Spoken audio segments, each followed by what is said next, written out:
Good morning. Peace and blessings. I'm the Moon Mama. How are y'all doing today? We are 2 days out of the full moon in Pisces.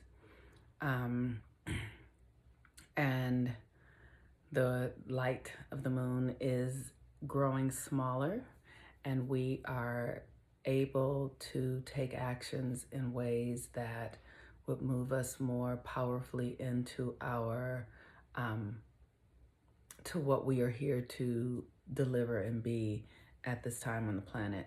The thing that I feel that is so significant is to understand is that everything is open. The astrology is so wide open. Like there is complete utter destruction going on. And with that, complete utter rebirth occurring. But it depends on where you're focused.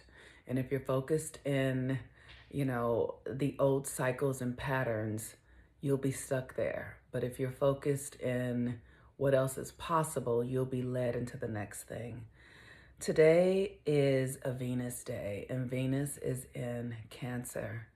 And I want you all to know that this is the shares that I just can't stand to talk about. Like, these are the things that I'm like, because Venus in Cancer is truly about self care, but it has been in opposition to Saturn, which is around karma. So it's like, how have you historically, and not only just you, but your family, how were you taught to care for yourself? How were you taught to soothe yourself? How were you taught to restore yourself? What did you see your mother do, right?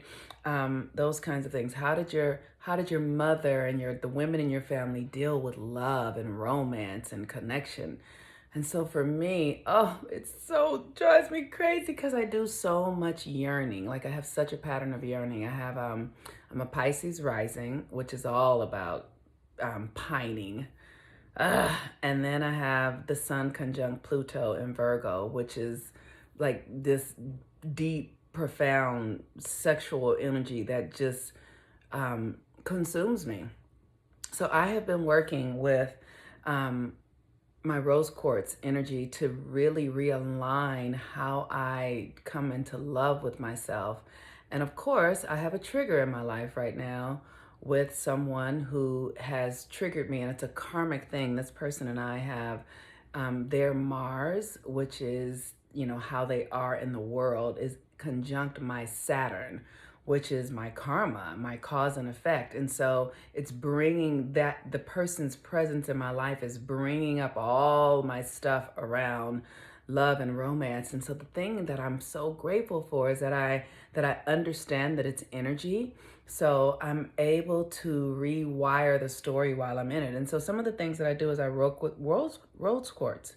So I have my big rose quartz stone that I just hold on to, and literally, like, the energy of it, the roughness of it just gives me like a sense of relief. These rose quartz stones are really remarkable.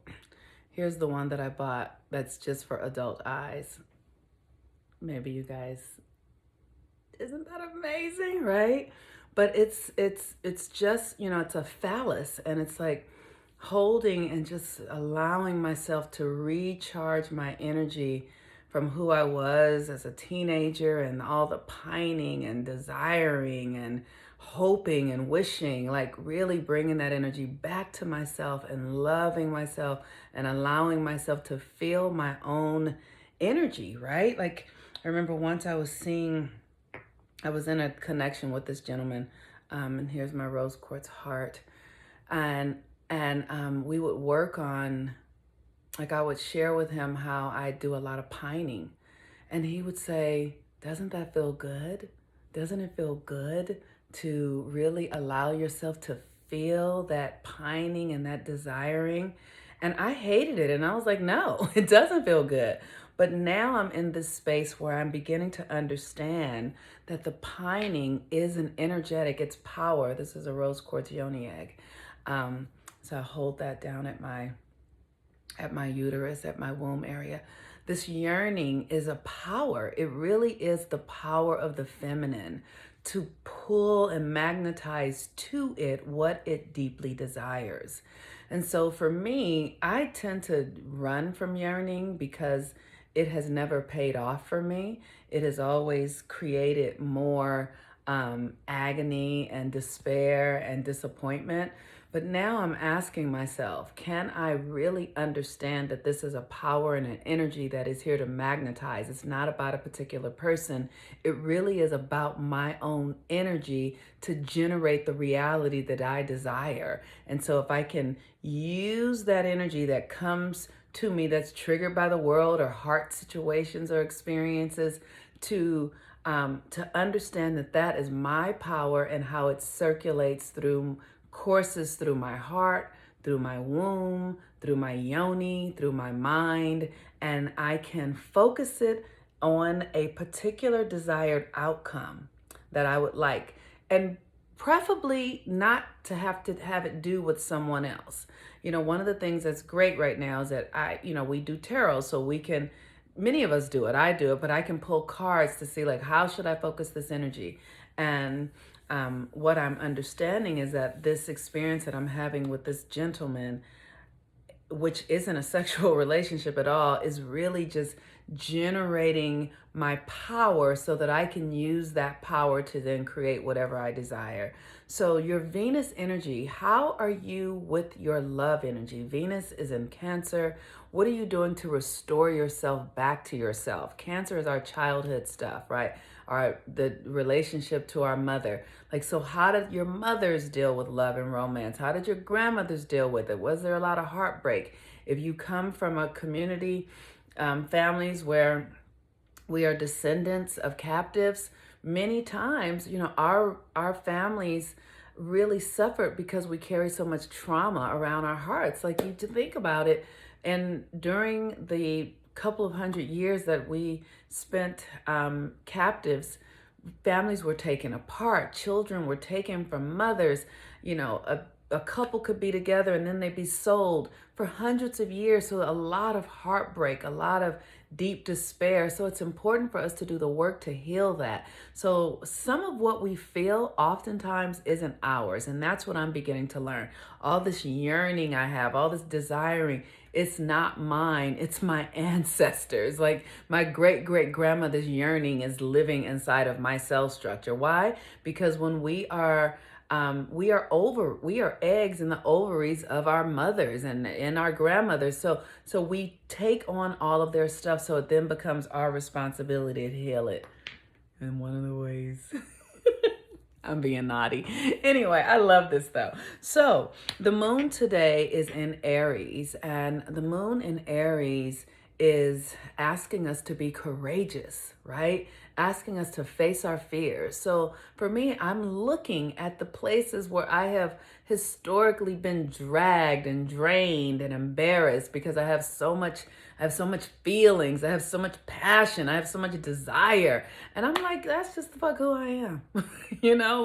So I'm going to just be with it and have the courage to do the work to heal myself, do the work to meet myself exactly where I am, and trust that I'll be led and directed through my ancestral work, through my breath work, through my rituals, into a greater experience of pleasure. One of the things that I'm really clear about is that we have to be able to feel everything. We cannot deny the things that we don't desire. We have to be able to feel the pain. We have to be able to feel the joy. We have to be able to feel the sorrow. We have to be able to feel the grief. We have to be able to feel the joy, the bliss. You have to be able to embody the polarities, because it gives you the full scope of your humanity. And the more you can feel the things that are uncomfortable, the more you can become compassionate for yourself and then extend that compassion to others, because it makes sense. One of the things that I'm really aware of right now is that we're all going through very challenging times, and many of us just need compassion. We need to feel compassion from ourselves. We need to feel compassion and empathy from others. Yesterday, I called a girlfriend of mine and just said, I need some empathy, and just told her the truth about what was going on. I was like, I really want attention. I want to feel special. I want to feel like nobody else can do and be what I can do. And you know, everywhere I go, I'm clear about how special I am. And I was like, can you just meet me there? And she was like, of course I can. You are special. You are significant. I'm always excited about you. And we have to really give ourselves permission to be with all the aspects of ourselves. And because if we are only wanting to show forth the things that make us look good and feel good, then we can't have the other parts. We can't have any of it. If we're only wanting to do the things that look and feel pleasing, then we can't have anything, because everything has a polar opposite. Everything does. So the more we can embody those polar opposites, that's how we restore ourselves back to who we truly are. So today, I'm having the courage with the moon in Aries, and Mars about to go retrograde in Aries. And retrograde is how do you embody yourself, right? So I have been embodying myself by yearning and thinking that somebody is coming and thinking that I need to be rescued. And literally, I'm pulling all that energy back to myself and bringing that power in myself and doing the work I can do to contain it, so that I can then ask my higher self, how should I then use this? And it's fun. And it's not. So it's everything. So with that, use this energy today with Venus and Cancer, and it's a cardinal energy. So it's a season shift. Venus in Cancer and the moon in Aries. It's like, what season can you change inside of you, right? What season around your heart can you move into a new season around how you feel and care for yourself and love yourself and meet your needs and restore yourself? And today is donation day, so I would love for you to offer love donations. My Cash App is dollar bill Monique Ruffin just Cash App dollar bill Monique Ruffin, Venmo dollar bill Monique Ruffin, and PayPal Monique C Ruffin at gmail.com. The C stands for Cassandra. That's my middle name. So Monique C Ruffin at gmail.com at PayPal. With that, I love and appreciate you all so much. Thank you for allowing me to be of service to you in the way that you are. With the sun in Virgo, we are here for improvement. We are here to perfect ourselves. That's what's going on all month long. So your diet, how you're thinking, how you're eating, not being self-critical, literally, or critical for the sake of improvement and not for the sake of just beating yourself up. And with that, peace and blessings. I love y'all. Have a beautiful day. Bye-bye.